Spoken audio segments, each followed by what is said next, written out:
Thanks very much, Kurt and Jeff. Good morning, everyone. Quebec Provincial Police continue to investigate the discovery of a body in the Ottawa River. A family out on a fishing trip found the body near the LeBlanc and Sons Marina in Gatineau around 4:30 yesterday. Police say the body was pulled from an island in the middle of the river. Police will not say if the body is that of a man or a woman or if foul play is suspected. The Montreal Major Crimes Unit has taken over a homicide investigation in Val-des-Monts. Police say 57-year-old Richard Blanchette was found dead in his West Quebec home on Saturday. It's the second homicide in the area within a month. Police do not have any suspects in custody.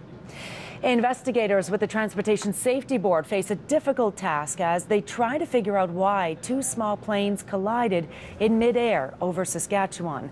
3 men, a woman, and an 11-year-old boy were killed in the tragedy on Saturday. There's no radar image of the crash, and it's not yet known if either plane had a flight data recorder.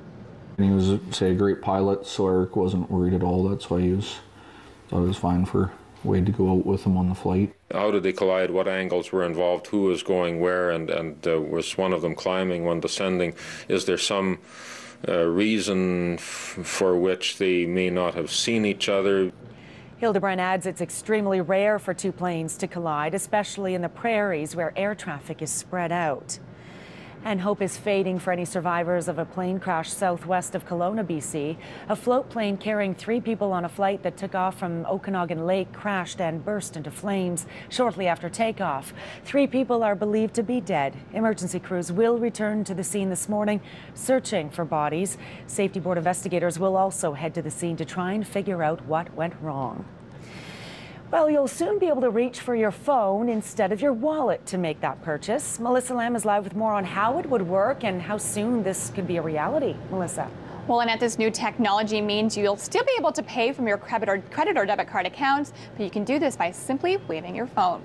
Canada's banks have agreed on standards with how they will embed your bank account info into your phone using a chip. The next step is to get retailers and wireless providers on board. Now, this method of purchasing is already being used in other countries in Europe and Asia with a lot of success. A lot of people do their banking now on wireless devices here in Canada, and they prefer that to doing it from their desktop because there are some wireless features, encryption and whatnot, that add that extra level of security. Now, it's like everything else. There's always someone out there that's looking for a way to defeat these security features, and in time they'll find them, but it's up to the industry to police that and ensure it stays ahead of them. And wireless networks will also benefit from this as they will get a cut from every purchase paid with your phone. Annette? All right, Melissa, thanks for that. Greek leaders are set to meet today in a last-ditch effort to form a new coalition government as the country edges ever so close to a new set of elections. Emergency talks over the weekend ended unsuccessfully. A new round of discussions are set for today, but one of the main parties has walked away from the table. Failure to reach a deal would send Greece back to the polls. In elections just over a week ago, voters punished the two main parties over their handling of the debt crisis.